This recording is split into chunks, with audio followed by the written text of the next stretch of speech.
நீங்கள் வந்து ஒரு கடை வச்சிருக்கீங்க. உங்கள் கடைக்கு நான் வரேன். வந்து உங்கள் பிஸ்னஸ் எப்படி ரன் ஆகுது, இந்த மாதம் சேல்ஸ்லாம் நல்லா இருக்கா, உங்கள் கடைக்கு நிறைய ஒர்க்கர்ஸை வந்து இப்போ அடுத்த ஒரு 3 மாசத்துல ஆட்கள் வேலைக்கு வைக்க போறீங்களா, ஆனால் உங்களோட ஃபியூச்சர் திட்டம் என்ன, அடுத்த 6 மாசத்துல ஏதாவது ஏதாவது பிரான்ச் ஓப்பன் பண்ணுற ஐடியா இருக்கா, அங்கே ஆன்சர் பண்ணலாம். சேல்ஸ் நல்லா இருக்கு, நான் நிறைய பேர் ஒர்க் வைக்க போறேன் அப்படின்னு ஆன்சர் பண்ணலாம். லாஸ்ட் ஒரு 3 மாசமா சேல்ஸ் சரியா இல்லை, ஸோ ஆல்ரெடி இருக்கிற ஒர்க்கருக்கே சம்பளம் தர முடியல, ஸோ ஒர்க்கர்ஸ்க்குலாம் எக்ஸ்ட்ரா எம்ப்ளாய்மெண்ட் கிடையாது, பிரான்ச் வந்து எக்ஸ்டெண்ட் பண்ணுறதும் ஐடியா கிடையாது சொல்கிறாங்க வச்சுக்கலாம். இது இந்த கடையோட ஸ்டேட்டஸ். ஓகே, இதே மாதிரி நான் இந்தியா முழுக்க எல்லா கடைக்கும் எல்லா பிஸ்னஸ் பண்ணுறாங்களே எல்லா பிஸ்னஸையும் போயிட்டு கேட்டு நான் ஒரு இண்டெக்ஸ் ரெடி பண்ணுறேன்னா அதுக்கு என்ன பேர் வைக்கலாம்? Managers index. ஒவ்வொரு கடையோட மேனேஜர் கிட்ட நான் சர்வே எடுத்து ஒரு இண்டெக்ஸ் ரெடி பண்ணிருக்கேன். Purchasing manager index. மேனேஜர் தன் கடையை பற்றி சொல்றாரு, பிசினஸ் நல்லா ரன் ஆகுதா இல்லையா, எக்ஸ்பேண்ட் பண்ணலாமா வேண்டாமான்னு அப்படின்னு எல்லாத்தையும் கேட்டு நான் ஒவ்வொரு கம்பெனிக்கும் ரேங்க் தரப்போறேன். ரேங்க் கார்டு வந்து 0லேருந்து 100 மார்க்ஸ். 50க்கு மேலே நீ வாங்கிட்டேன்னா, ஃபார் எக்ஸாம்பிள் லாஸ்ட் 3 மாசத்துல உன்னோட ப்ராஃபிட் எப்படி இருக்கு, எம்ப்ளாய்மெண்ட் எப்படி இருக்கு, எல்லாத்துலேயுமே சூப்பராக ஆன்சர் பண்ணிருக்கேன். அப்போ 50% மேலே உனக்கு மார்க் கொடுத்தா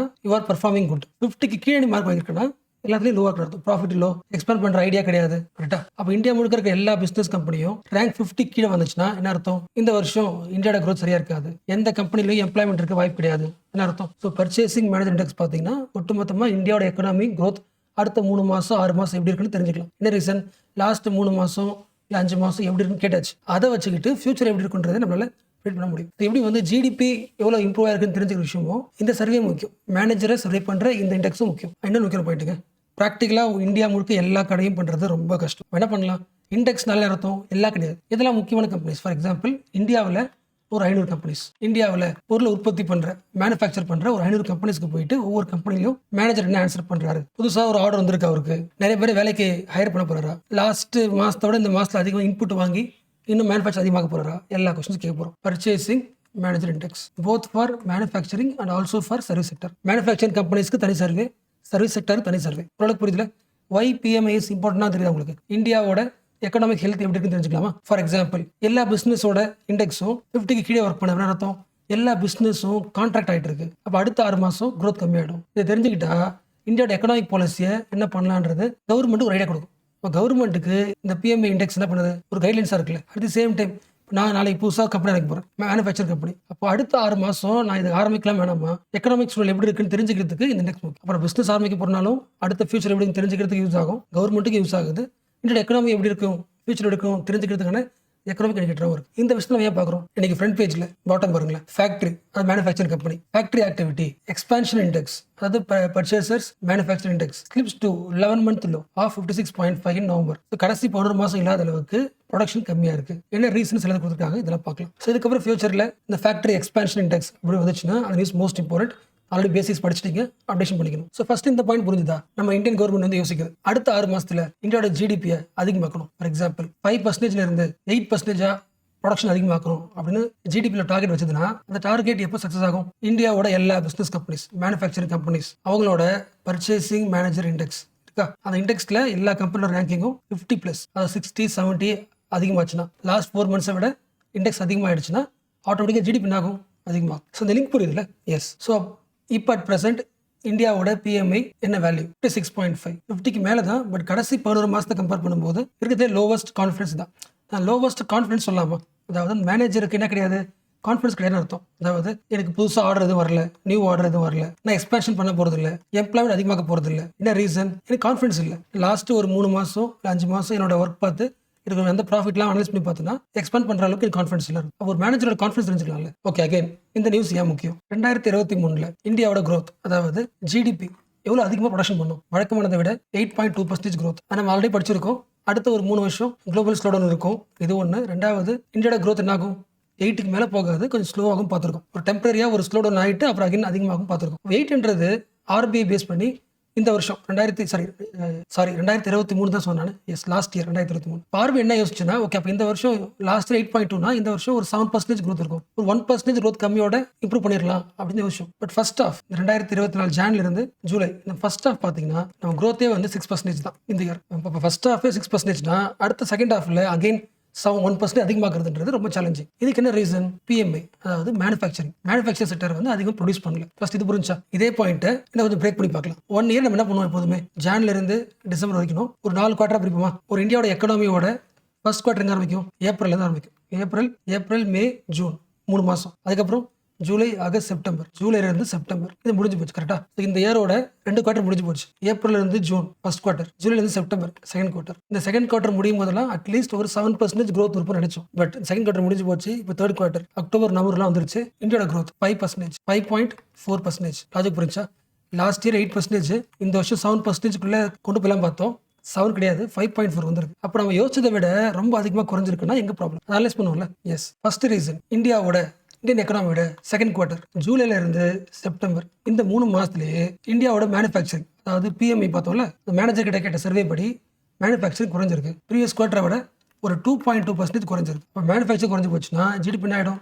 குறைஞ்சு தரேன். லாஸ்ட் இயர் இந்தியா growth எவ்வளோ? 8%. மேனுஃபேக்சரிங் 2% குறைஞ்சு போச்சு. எவ்வளோ வரும்? 6% வரும்ல, அதான் 5% வந்துருக்கு. ஸோ மேனுஃபேக்சரிங் குறைஞ்சதுனால ஜிடிபி growth குறைஞ்சு போச்சு. ஓகே, அடுத்த கொஸ்டின், மேனுஃபேக்சரிங் ஏன் குறைஞ்சது? நிறைய நியூஸ் பார்த்தாச்சு, உங்களுக்கே தெரியும். பட் ரிவிஷன் பண்றேன். நான் ஒரு business person, normal business person. நான் ஒரு பொருளை உற்பத்தி பண்ண போறேன். நான் மேனுஃபேக்சர் பண்றது என்ன தேவை? ஃபர்ஸ்ட் இன்புட் தேவை. இந்த எல்லா இன்புட்டுமே நான் வாங்கி உற்பத்தி பண்றேன், அந்த இன்புட் காஸ்ட்டே அதிகமா இருக்கணும். லாஸ்ட் இயரை விட இந்த இயர் இன்புட் காஸ்ட் அதிகமா இருக்குன்னா நான் மேனுஃபேக்சர் அதிகமாக்கணும். ஏன்னா இந்த டைம்ல அதிகமாக்கினா இன்னும் ப்ராஃபிட் ஆகிடும், கம்மியாயிடும். ஏன்னா நான் வாங்குற இன்புட் காஸ்ட் அதிகமாக இருக்கு. இப்போ மக்கள் கிட்ட விற்கும் போது ப்ராஃபிட் அதிகமாக இருக்காது. இன்புட் காஸ்ட் அதிகமாக இருந்ததுனால மேனுஃபேக்சரிங் என்ன பண்ணிருக்கு? ப்ரொடக்ஷனை குறைச்சிருக்கு. கான்ஃபிடென்ட் இல்லை. First reason. So rising cost of இன்புட்னு சொல்லலாம். கரெக்டா? ரைசிங் காஸ்ட் ஆஃப் இன்புட் இன்னொரு பேர் சொல்லலாம், இன்ஃப்ளேஷன் சொல்லலாமா? என்ன இன்ஃப்ளேஷன்? Cost push inflation. அதாவது இன்புட் காஸ்ட் அதிகமாயிடுச்சு. அந்த அதிகமாக இருக்கிறதால நம்ம என்ன பண்ணல, அதை வாங்கல, தள்ளியாச்சு. Cost push inflation. ஸோ இன்புட்ல ஒரு இன்ஃப்ளேஷன் இருக்கிறதால, காஸ்ட் புஷ் இன்ஃப்ளேஷன் இருக்கிறதுனால பிசினஸ் பீப்புள் ரா மெட்டீரியல்ஸ் இன்புட்டை அதிகம் பர்ச்சேஸ் பண்ணல. Low purchasing of raw materials because of cost push inflation. But ஒருவேளை நான் ஒரு போல்டான பிசினஸ் மேன், ஓகேவா, பரவாயில்ல, இன்புட் காஸ்ட் அதிகம் வந்தாலும் பரவாயில்ல, நான் வாங்கி என்ன பண்றேன், உற்பத்தி பண்ண போறேன்னு வச்சுக்கிறேன். பட் எல்லா முடிவும் என்கிட்ட கிடையாது. நான் லாஸ்ட் இயரை விட இந்த வருஷம் அதிகமாக நான் மேனுஃபேக்சர் பண்றேன்னா அதை வாங்குறதுக்கு எனக்கு ஆர்டர் வரணும். Okay, slow order. நிறைய ஆர்டர் வரது கிடையாது, ரொம்ப ஸ்லோவாக வருது. ரெண்டாவது reason. So new orders are slower. இதெல்லாம் தான் நெகட்டிவ்ஸ். இந்த காரணங்களுக்காக இன்புட்டே வாங்க முடியல, அப்படி வாங்கி உற்பத்தி பண்ணாலும் ஆர்டர் வர மாட்டேங்குது. ஸோ மேனுஃபேக்சரிங் குறைஞ்சு போச்சு, ஜிடிபி குறைஞ்சு போச்சு. அப்போ இந்த சிச்சுவேஷனில் இந்தியோட எக்கனாமியில் இந்த டெம்பரரி இந்த ஈவெண்ட்ல ஏதாவது பாசிட்டிவ் இருக்கா? ஒரே ஒரு பாசிட்டிவ், இந்தியோட எக்ஸ்போர்ட் கொஞ்சம் அதிகமாக இருக்கு. என்ன ரீசன்? கிறிஸ்மஸ் வருது, உலகம் முழுக்க கிறிஸ்மஸ் வருது. கிறிஸ்மஸ் அப்போ மக்கள் என்ன பண்ணுவாங்க? அதிக பொருள் வாங்குவாங்க, அதாவது செலவு பண்ணுவாங்க, அதாவது டிமாண்ட் பண்ணுவாங்க. அதிகமாக பொருள் வாங்குறாங்கன்னா பொருள் சீர்திருந்து போயிடும், மேனுஃபேக்சரிங் ஆகும், அதிகமாகும். ஸோ ஒரு ஃபங்க்ஷன் எப்படி எக்கனாமி இன்ஃப்ளூன்ஸ் பண்ண தெரிஞ்சுல உங்களுக்கு? எஸ், கிறிஸ்மஸ்ன்றது ஒரு கல்ச்சுரல் ஈவெண்ட். அந்த கல்ச்சுரல் ஈவெண்ட் இந்தியாவோட எக்கனாமியை பூஸ்ட் பண்ணுது. ஸோ சைனா, இட்டாலிக்கு, பங்களாதேஷ், ஜப்பான், யூஎஸ் எல்லா கண்ட்ரிக்கும் நம்ம எக்ஸ்போர்ட் இந்த டைம் கொஞ்சம் அதிகமானதுனால ஓரளவுக்கு 5% தாக்க பிடிக்க முடிஞ்சது. மீனிங் புரிஞ்சுல? நம்ம domestic order becoming slow, but export order கொஞ்சம் ஓரளவுக்கு ஸ்ட்ராங்காக இருந்துருச்சு. இப்போ சொல்லுங்க, இப்போ நீங்க ஒரு சாமானியனா இந்தியாவோட பிஎம்ஐயை அதிகமாக்கணும்னா என்ன பண்ணுவோம்? ரொம்ப simple. Support the local business. ஒரு ப்ராடக்ட் வாங்க போறீங்க, அந்த ப்ராடக்ட் நீங்க ஒரு ஃபாரின் குட் வாங்குறீங்கன்னா அகைன் அந்த டிமாண்ட் எங்கே உருவாகுது? அந்த கண்ட்ரியோட கம்பெனியோட டிமாண்ட் அதிகமாக்குறீங்க.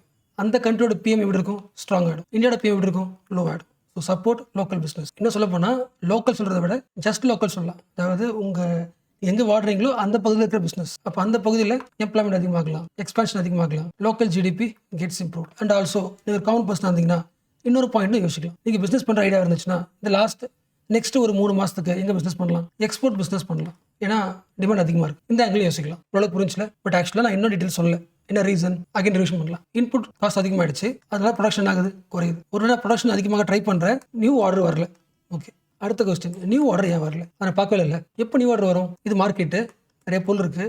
இந்த பொருள்லாம் தீர்ந்து போச்சுன்னா தான் இந்த கடைக்காரர் என்ன பண்ணுவாங்க? அந்த கம்பெனிக்கு போய் பொருள் வாங்குவாங்க. இப்போ எல்லா கடைக்காரங்களும் ஒரு நியூ ஆர்டர் கேட்கணும்னா மார்க்கெட்டில் எல்லா பொருளும் தீரணும். மார்க்கெட்டில் இப்போ எல்லா பொருளும் தீரும். எல்லா மக்களும் போயிட்டு கன்சப்ஷன் பண்ணா, செலவு பண்ணி பொருள் வாங்கினா ஆர்டர் புதுசாக கம்பெனிக்கு போகட்டா.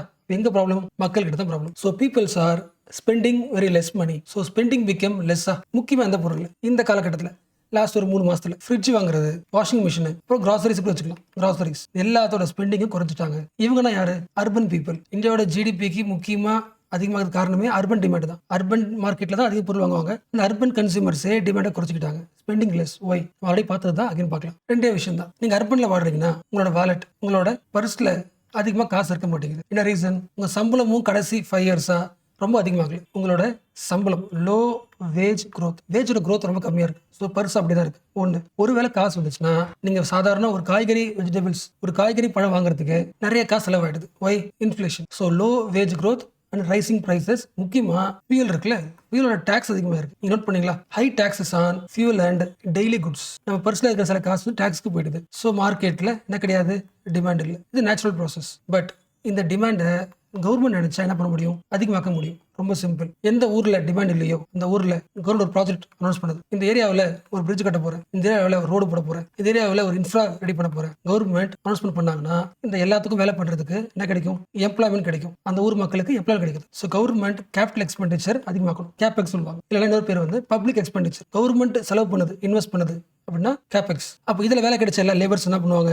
அந்த காசை வச்சுக்கிட்டு மார்க்கெட்டுக்கு போவாங்க, பொருள் வாங்குவாங்க, டிமாண்ட் ஆகிடும், அதிகமாகிடும், எக்கனாமி கொஞ்சம் மூவ் ஆக ஆரம்பிக்குது. பட் மூணாவது ரீசன் இதுதான், பப்ளிக் எக்ஸ்பெண்டிச்சர். கேபெக்ஸ் அந்த அளவுக்கு இன்வெஸ்ட்மெண்ட் பண்ணல. கேபெக்ஸ் ரொம்ப ஸ்லோவாக தான் இன்வெஸ்ட் பண்ணிருக்கு. ஸோ மூணாவது point, public spending is delayed. So urban wallet எப்படி இருக்கு? ஸ்ட்ரெச் ஆயிடுச்சு, கம்மி ஆயிடுச்சு. ரீசன் பார்த்தாச்சு. அண்ட் ஆல்சோ இன்டர்ஃபியர் பண்ண வேண்டிய கவர்மெண்ட் ஸ்பெண்டிங், பப்ளிக் ஸ்பெண்டிங்கும் கம்மி ஆயிடுச்சு. ஸோ கவர்மெண்ட் என்ன பண்ணிடுச்சு? சரியான நேரத்தில் இன்வெஸ்ட்மெண்ட் பண்ணல, காலம் வரைடுச்சு. இப்போ அடுத்த லாஸ்ட் சொல்யூஷன் யாரு? ஆர்பிஐ. ஸோ கவர்மெண்ட் என்ன பண்ணுது?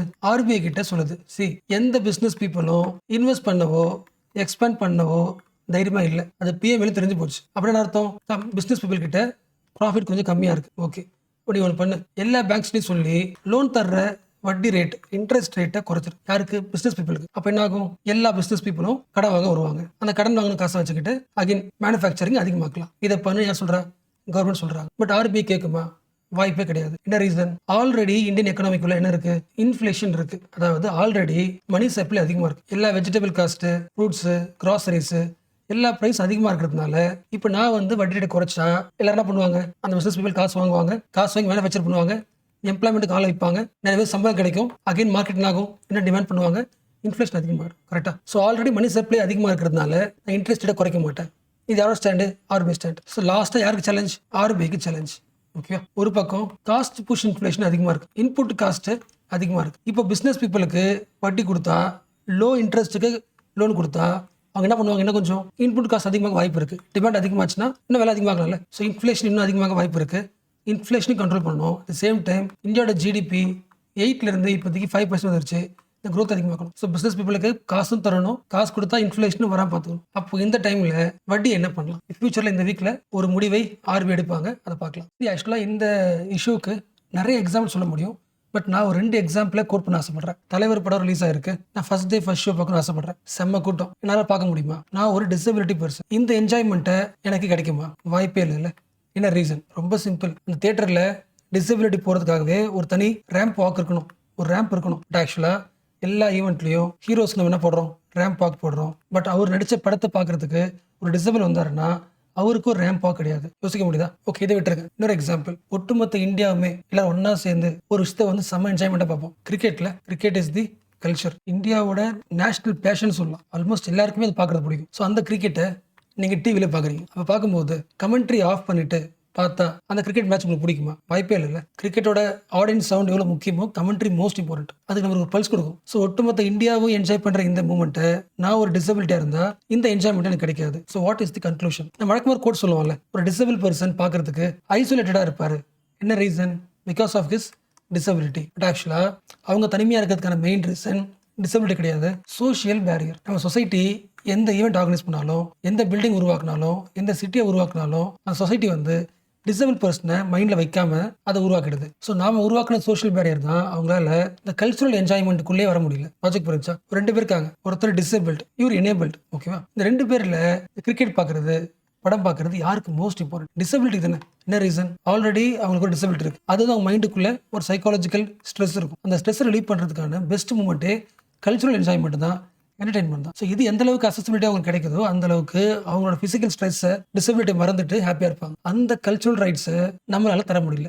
we created them social barrier. அதாவது எல்லா இன்ஃப்ராஸ்ட்ரக்சரும் எனேபிளிஸ்ட்காக உருவாக்கியாச்சு. யாரால ஃபாஸ்ட்டாக ஓட முடியுமோ, நடக்க முடியுமோ அவங்க மைண்டை வச்சுக்கிட்டே உருவாக்கியாச்சு. So it's time for stronger action. So stronger action என்ன அர்த்தம்? ஜென்ரலாக ஒரு டிசபிலிட்டி பற்றி பேசும்போது அவங்களுக்கு சில வெல்ஃபேர் மெஷர்ஸ் பேசணும் அப்படின்னு பேசுவோம். பட் இது வந்து வேர்ல்டு டிபேட். நம்ம எதை பற்றி பேசணும்னா டிசபிலிட்டியோட ரைட்ஸ் பற்றி பேசணும். இந்த ரைட்ஸில் ஒர்க்கிங் ரைட்ஸு, எஜுகேஷன் ரைட்ஸு இது மட்டும் கிடையாது, அசசிபிலிட்டி ரைட்ஸும் பேசணும். என்ன accessibility rights? Accessibility in sports, entertainment, culture, எதை உருவாக்குறாலும் நாளைக்கு ஒரு படம் வந்தால் கூட அந்த படம் வந்து டிசபிள் பர்சனலாக பார்க்க முடியும். அதுக்கேற்ற மாதிரி ஒரு சைன் லாங்குவேஜ் உருவாக்கணும். யோசிக்க முடியுதா? நம்ம டிவியில் நியூஸ் பார்க்கும்போது சைடில் ஒரு சைன் லாங்குவேஜில் பேசுகிற ஒருத்தவங்க இருப்பாங்க. அது வந்து எதுக்கு ஷிஃப்ட் ஆகல? என்டர்டைன்மெண்ட் மீடியமுக்கு, ஸ்போர்ட்ஸ் மீடியமுக்கு, கல்ச்சுரல் மீடியமுக்கு அந்த சைன் லாங்குவேஜ் கன்வெர்ட் பண்ணுற ஒரு அசசிபிலிட்டி ஒன்றும் தரல. ஸோ இவ்வளோ இன்வெஸ்ட் பண்ணி உருவாக்குற ஒரு பிளே கிரவுண்டில் இதை உருவாக்குறது ரொம்ப சுலபம்.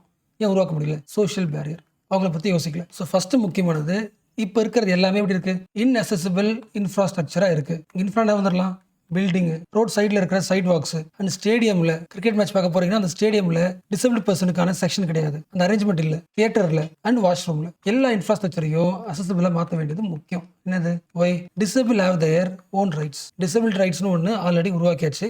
ஈவன் உருவாக்கி 20 வருஷம் கம்ப்ளீட் ஆக போகுது. 20 வருஷமா இன்னும் அடிப்படை ரைட்ஸ் கூட அவங்களுக்கு கிடைக்கல. அப்போ எதுவுமே இந்தியா பண்ணலன்னா, நிறைய பண்ணியிருக்கு, பட் அதை இம்ப்ளிமெண்ட் பண்ணுறோம்ல, சொசைட்டி தான் இம்ப்ளிமெண்ட் பண்ணுது. சொசைட்டி அதை இம்ப்ளிமெண்ட் பண்ணும்போது வெறும் டோக்கனிஸ்டிக்காக பண்ணுது, அதாவது சிம்பாலிக்காக இது வழி யூஸ் பண்ணிக்கலாம் அப்படின்னு ரூல் காட்டுவாங்களே, கடமையும் காட்டுற மாதிரி இருக்கே தவிர ரியல் லைஃப் இம்ப்ளிமெண்டேஷன்ல ஒன்றும் வரல. யூபிஎஸ்சி ஆஸ்பிரன்ஸ் இதை கணக்கில் எடுத்துக்கணும். ஒரு ஐஎஸ் ஆஃபீஸர் ஆகிட்டு எந்த இடத்துக்கு போனாலுமே அந்த சின்ன இன்ஃப்ராஸ்ட்ரக்சருக்குள்ள டிசபிலிட்டி அசசிபிலிட்டி இருக்கான்னு கண்டிப்பாக செக் பண்ணணும். ஈவன் ப்ராக்சிஸ் ஸ்டடியாலேயே ஒரு ஸ்டூடெண்ட் வந்து டிசபிளாக இருந்ததுனால ஒரு ஸ்பெஷல் ஈவெண்ட்டுக்கு அவங்க இன்வைட் பண்ணி வர முடியல.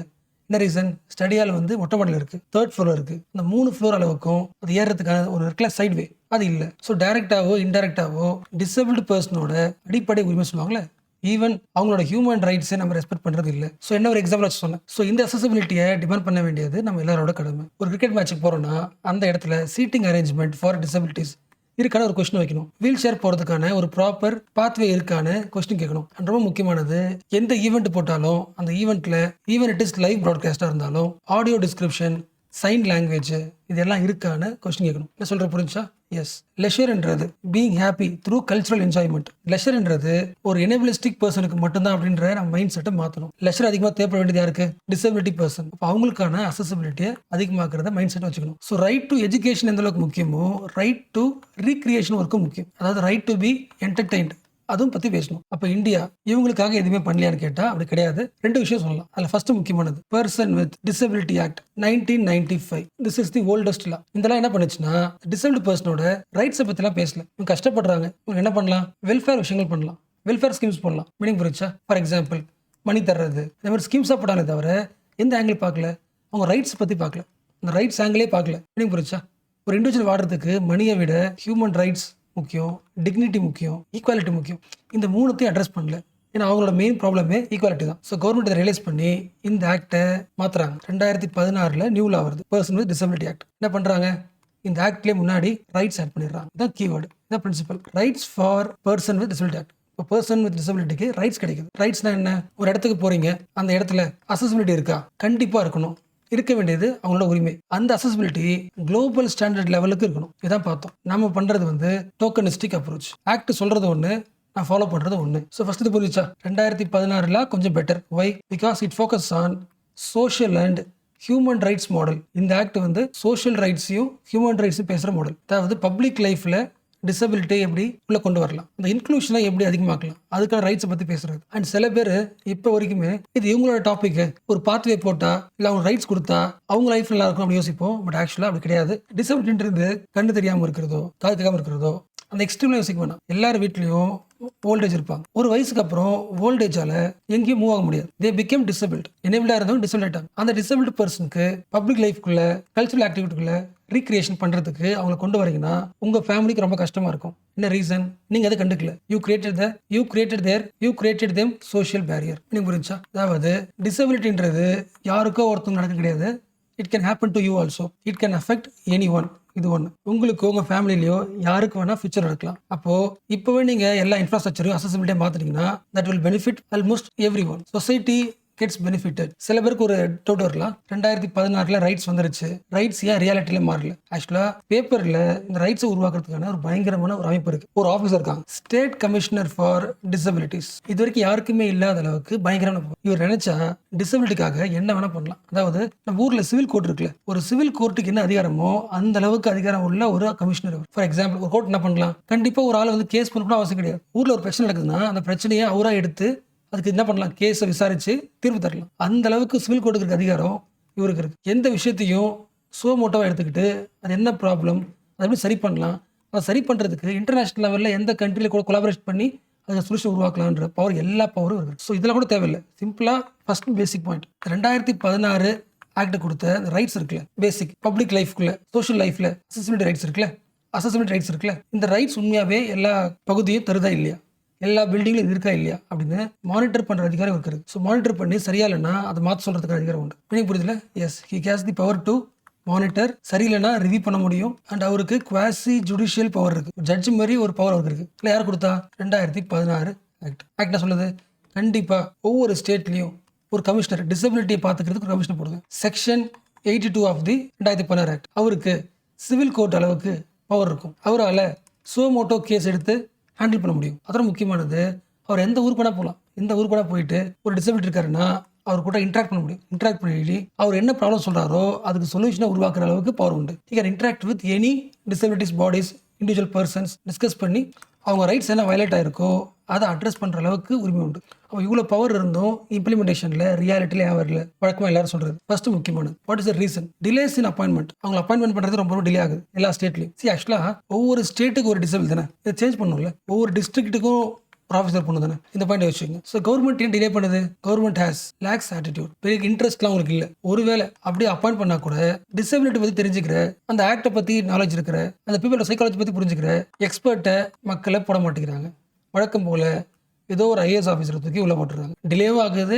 அப்பாயிண்ட் பண்ண பர்சனும் சரி கிடையாது. லா தெரிஞ்சவர், ஹியூமன் ரைட்ஸ் தெரிஞ்சவங்க, சோஷியல் ஒர்க்கு, ரீஹாபிலிட்டேஷன், இது எல்லாத்துலேயும் எக்ஸ்பீரியன்ஸ் இருக்கிற ஒரு ஆளை போட்டாங்கன்னா அவரால் எல்லா ப்ராப்ளமையும் அட்ரஸ் பண்ண முடியும். அப்படி போடுறது இல்லை. இது ஒரு நெகட்டிவ். இதனாலேயே ரியாலிட்டி இந்த ஆக்ட் ஸ்ட்ராங்காக இல்லை. ஸோ ஃபஸ்ட்டு பண்ண வேண்டியது பெட்டர் அப்பாயின்மெண்ட். இது நான் வச்சு இன்னொரு முக்கியமான பாயிண்ட்டுங்க, ஒட்டுமொத்த இந்தியாவையும் குறை சொல்லிட முடியாது. என்ன ரீசன்? சில ஸ்டேட் வந்து டிசபிலிட்டி ரைட்ஸை தரதுல ப்ராக்ரஸிவாக போயிருக்கு. ஃபார் எக்ஸாம்பிள் கர்நாடகாவில் இருக்கிற ஸ்டேட் டிசபிலிட்டி கமிஷன் இருக்காருல்ல, கர்நாடகாவில் இருக்கிற state commission office, disability commission office வந்து ஒர்க் பயங்கர பண்ணுது. என்ன பண்ணுது? டிசபிள் பீப்புளுக்கு அவங்க ரைட்ஸ் தரணும். கரெக்டாக அவங்க ரைட்ஸ் தான் என்ன அதை தெரிஞ்சுக்கிறதுக்கு அந்த ஆஃபீஸ் ரூம்லேயே ட்ரைனிங் நடக்கும். ட்ரைனிங் டிஸ்கஷன் நடந்து அந்த கமிஷன் ஆஃபீஸ்க்கு என்ன இருக்குது? குவாசி ஜுடிஷியல் பாடி இருக்குல்ல, அப்போ லா பற்றி இந்த ரைட்ஸ் பற்றி டிஸ்கஸ் பண்ணி டெய்லியும் இம்ப்ரூவ் பண்ணுறதுக்கு ஒரு செட்டப் இருக்குது. அந்த ரிசல்ட்டில் ஒவ்வொரு டிசபிலிட்டியும் தனக்கு இருக்க குறைகளை வந்து சொல்கிறதுக்கு என்கரேஜ் பண்ணுறாங்க.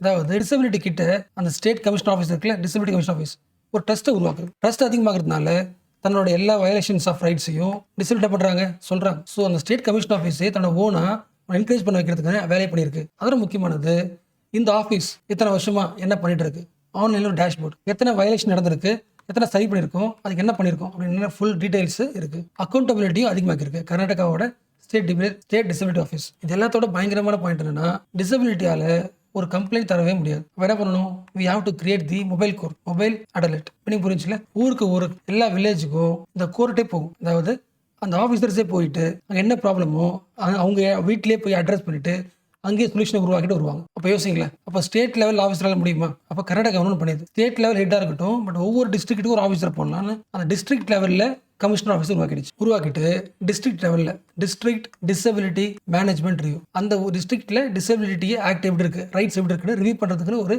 பாடி. அந்த ஊரில் டிசபிலிட்டிக்கு வெல்ஃபேர் ப்ரோக்ராம்ஸ் எப்படி இருக்கு, ஜாப்ஸில், எஜுகேஷனில் ரிசர்வேஷன் ஆப்பர்ச்சுனிட்டி இது எல்லாமே கரெக்டாக இம்ப்ளிமெண்ட் ஆகுதான்னு பார்க்கறதுக்கு ஒரு கமிட்டி போட்டிருக்காங்க. ஸோ இவ்வளோ வேலைகளை கர்நாடகா மட்டும் பண்ணியிருக்கு. கர்நாடகாவோட ஸ்டேட் ஆஃபீஸ் மட்டும் பண்ணியிருக்கு. ஸோ இவ்வளோ ஆக்டிவாக ஒரு ஸ்டேட் இருக்கும்போது இன்னொரு ரிப்போர்ட் 2021-22 வந்த report, chief commissioner for person with disabilities, இந்தியாவில் வெறும் 8 ஸ்டேட்ல மட்டும்தான் இந்த ஆஃபீஸர்ஸ் ஒர்க் பண்ணுறாங்க. மற்ற இடம் வேக்கண்டாக இருக்குது. கம்பேர் பண்ண முடியுதுல்ல?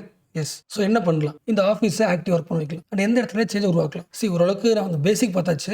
நிறைய ஆங்கிள் இருக்குது, நிறைய ஸ்பேஸில் இன்டிகேட் இருக்குது. பட் இன்ஸ்டன்ட்டாக இந்த இடத்த உடனே சரி பண்ணணும் அப்படின்னா இதெல்லாம் லிஸ்ட் பண்ணலாம். ஃபர்ஸ்ட் முக்கியமானது சோஷியல் ப்ரொடெக்ஷன் ஸ்கீம்ஸ் இருக்குல்ல. ஃபார் எக்ஸாம்பிள் பென்ஷன் காசோ இல்லை மானியம் தர்றதோ, இந்த வெல்ஃபேர் ப்ரோக்ராம்ஸ் வந்து இன்க்ளூசிவாக மாற்ற வேண்டியது மோஸ்ட் இம்பார்ட்டன்ட். இது இன்க்ளூசிவ் மாற்றினாலே ஓரளவுக்கு அவங்க ரைட்ஸ் ஆகிடும், சூப்பர் ஆகிடும். ஃபார் எக்ஸாம்பிள் டிசபிலிட்டி பீப்புளுக்கு அவங்களோட ஃபுட் ரைட்ஸை உறுதிப்படுத்தணும். இன்க்ளூசிவாக மாற்றணும் அப்படின்னா ரேஷன் கடைக்கு போகிறோன்னா அவங்களுக்குன்னு தனி பார்த்து இருக்கணும். மீனிங் புரிச்சுல? அப்போ ஒரு ஊரில் இருக்கிற ஒரு ரேஷன் கடை அசஸ் பண்ணுறதுல கூட ப்ராப்ளம் இருக்குது. ஸோ ஃபஸ்ட்டு இதை என்ன பண்ணணும்? அட்ரஸ் பண்ணணும். ஸோ பேசிக்காக ration shop should be more accessible, more inclusive. இது ஒன்று. ரெண்டாவது, டிசபிலிட்டி ஜென்ரலி இண்டிபெண்டாக இருக்க மாட்டாங்க. மேபி ஃபேமிலி கூட டைப் ஆகிருக்கலாம், டிபெண்டாக இருக்கலாம். ஃபேமிலி இருந்தாங்கன்னா கண்டிப்பாக ஃபேமிலி பார்த்துப்பாங்க. அந்த ஃபேமிலிக்கு வந்து ஈவன் அவங்களோட ரிலேட்டிவாக இருந்தாலும் அது ஒரு பர்டன் தான். சைக்காலஜிலாம் சொல்லும் போது அந்த பர்டன் தெரியாமல் இருக்கிறதுக்கு எந்த ஃபேமிலி டிசபிலிட்டி பார்த்துக்கிறாங்களோ அந்த ஃபேமிலிக்கு கவர்மெண்ட் என்ன பண்ணலாம்? ஃபண்ட் அலோகேட் பண்ணலாம், ஃபினான்ஷியல் அசிஸ்டன்ஸ் தரலாம். இது ஒரு டெம்பரரி ரிலீஃப் தரும். இது எல்லாத்தோட முக்கியம், கிளைமேட் சேஞ்ச் மாறிக்கிட்டே இருக்கு. அடிக்கடி ஃப்ளட் வரும், அடிக்கடி ஹீட் வேவ்ஸ் வரும். இதுல இருந்து சேஃப்கார்ட் பண்ணிக்கிறதுக்கு டிசபிலிட்டிக்கு என்ன சேஃப்டி மெஷர்ஸ் பண்ண போறீங்க, இதையும் அட்ரஸ் பண்ணணும். ஸோ இந்த 3 பாயிண்ட் நான் வச்சுங்க. இதை தவிர்த்து 2 முக்கியமான பாயிண்ட், மோஸ்ட் இம்பார்ட்டன்ட் பாயிண்ட். ஒரு இண்டிவிஜுவலுக்கு டிசபிலிட்டி வரதுக்கு நிறைய காரணங்கள் இருக்கலாம். அதில் மோஸ்ட் இம்பார்ட்டன்ட் ஒரு காரணம், சின்ன வயசாக இருக்கும்போது, குழந்தைங்களா இருக்கும்போது நியூட்ரிஷன் சப்போர்ட் இல்லைன்னா முடிஞ்சு போச்சு. Nutrition deficiency leads to disability. இந்த இடத்த அட்ரஸ் பண்ணணும். மீனிங் புரிஞ்சா? ஃபோர்த் பாயிண்ட் என்னது? மேல் நியூட்ரிஷனுக்கும் டிசபிலிட்டிக்கும் ஒரு லிங்க் இருக்கு. இந்த லிங்கை புரிஞ்சுக்கணும். எப்படி ரீசன்? நியூட்ரிஷன் சுத்தமா இல்லைன்னா உங்களோட இம்யூன் சிஸ்டம் என்ன ஆகிடும்? வீக் ஆகிடும். ஆட்டோமேட்டிக்காக ஃபிசிக்கல் டெவலப்மெண்ட்டும் குறைஞ்சிரும். ஹெல்த் கண்டிஷன் வீக் ஆகிடும். ஃபார் எக்ஸாம்பிள், விட்டமின் ஏ உடம்புல இல்லை, பிளைண்ட்னஸ் வந்துடும். பிளைண்ட்னஸ் இது ஒரு டிசபிலிட்டி. ஸோ நியூட்ரிஷன் கவர்மெண்ட் வந்து ஃபோக்கஸ் பண்ணாலே ஓரளவுக்கு டிசபிலிட்டி குறைக்க முடியும். அப்போ இதை வந்து யார் கையில் இருக்கு? எல்லா ஊர்லையும் மெஜாரிட்டி மக்கள் இன்டெரக்டா இது ரோல் பண்றது யாரு? Anganwadi workers. Most of the குழந்தைகள் சாப்பிட்றதுக்கு இங்கே தான் வருவாங்க. அப்புறம் அங்கன்வாடி ஒர்க்கர் நினைச்சா நம்ம இந்தியன் சொசைட்டியை வேற மாதிரி ட்ரான்ஸ்ஃபார்ம் பண்ண முடியும். ஃபார் எக்ஸாம்பிள், ஃபர்ஸ்ட் பேசிக் வந்து அங்கே வராங்க, ஃபுட்டு கரெக்டாக கொடுத்துடணும், அவங்களுக்கு தேவை நியூட்ரிஷன் சம்பளம் கொடுத்துடணும். இது ஒன்று. ஜென்ரலாக ஒரு டிசபிலிட்டி ஒரு குழந்தைக்கு இருக்குன்னு முதல்ல யாரும் பார்க்க மாட்டாங்க. ஆரம்ப கட்டத்தில் இருக்குன்னு அட்ரஸ் பண்ண மாட்டாங்க. ஒருவேளை அந்த அங்கன்வாடி ஒர்க்கர் வந்து சின்சியராக இருந்தாங்கன்னா சில குழந்தைகள் பார்க்க டிசபிலிட்டியாக இருக்கு, அதாவது அந்த வயசுக்கு ஏற்ற குரோத் சொல்லுவாங்கல்ல, டெவலப்மெண்ட் சொல்லுவாங்கல்ல, அந்த டைம்க்கு ஏற்ற டெவலப்மெண்ட் சொல்லுவாங்க. அந்த டெவலப்மெண்ட் இல்லைன்னு அவங்க தெரிஞ்சுட்டாங்கன்னா என்ன பண்ணலாம்? உடனே ஹாஸ்பிட்டல் கொண்டு போகலாம். மீனிங் புரிச்சா? Early identification of disabilities by anganwadi workers most important service.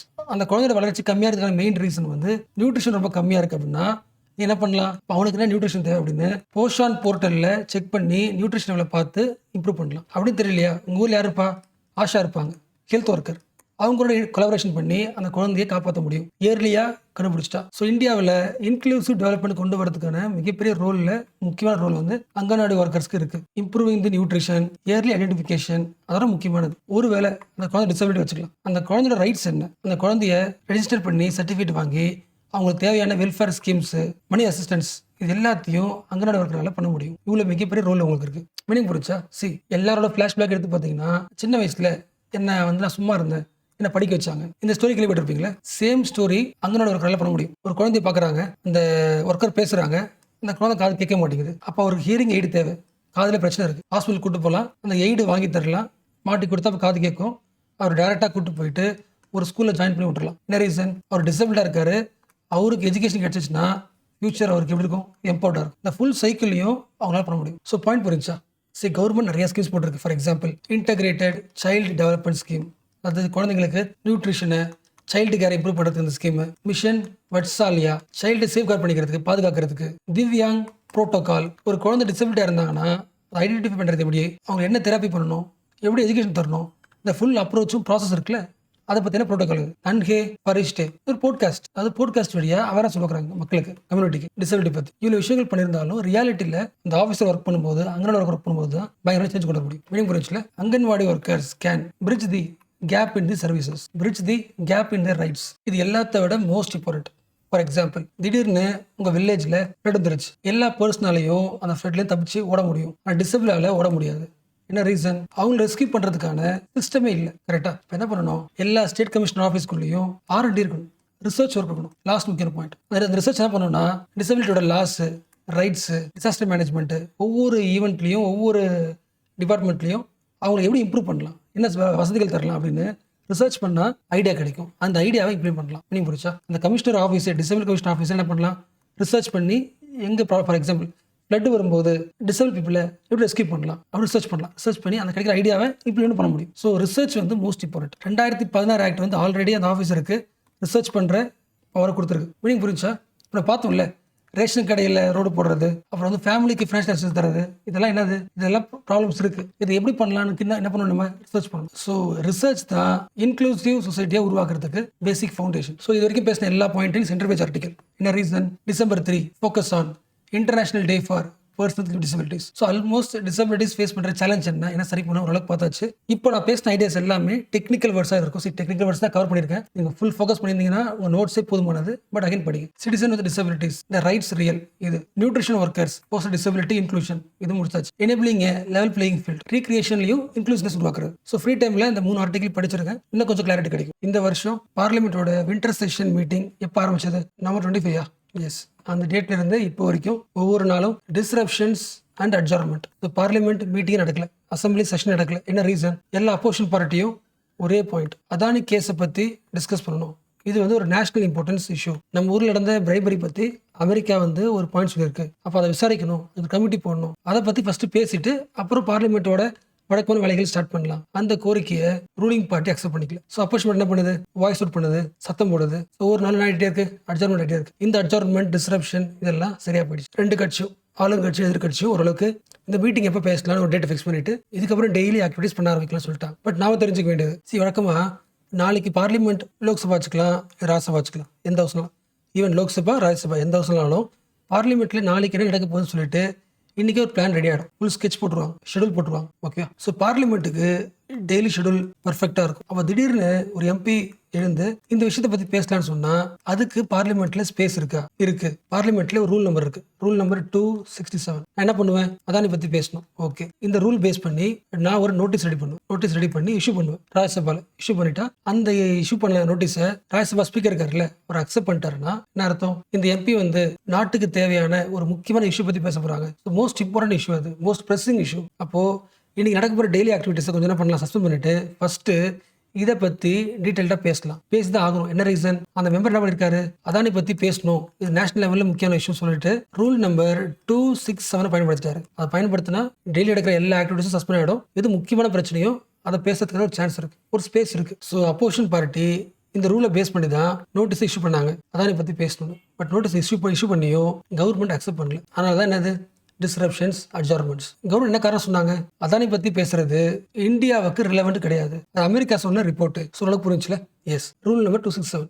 இதே மாதிரி இன்னொரு ரூல் இருக்கு, ரூல் நம்பர் 176. இதுவும் சேம் தான். ஒரு பப்ளிக் இம்பார்ட்டன்ஸான ஒரு இஷ்யூ, அர்ஜென்ட் பப்ளிக் இஷ்யூ பத்தி ஒரு ஷார்ட் டிஸ்கஷன் பண்ணணும். வழக்கமான ஷெடியூலை விட்டுட்டு ஒரு ஷார்ட் டிஸ்கஷன் ஃபர்ஸ்ட் பண்ணிட்டு அப்புறம் பண்ணலாம்னா இதை யூஸ் பண்ணலாம். இதில் ராஜ்யசபால 176 பேஸ் பண்ணி நோட்டீஸ் இஷ்யூ யார் பண்ணலாம், எந்த எம்பி வேணா பண்ணலாம். எனி எம்பி, ராஜ்யசபாவில் இருக்கிற எந்த எம்பி வேணால் நோட்டீஸ் இஷ்யூ பண்ண முடியும். இந்த நோட்டீஸை நீங்கள் இஷ்யூ பண்ணும்போது அது வந்து முக்கியமான இஷ்யூ தான் சொல்லிட்டு இன்னும் 2 எம்பி என்ன பண்ணி ஆகணும், சைன் பண்ணணும். சைன் பண்ணிவிட்டு யார்கிட்ட தருவீங்க, ராஜ்யசபாவோட செக்ரட்டரிட்ட தருவீங்க.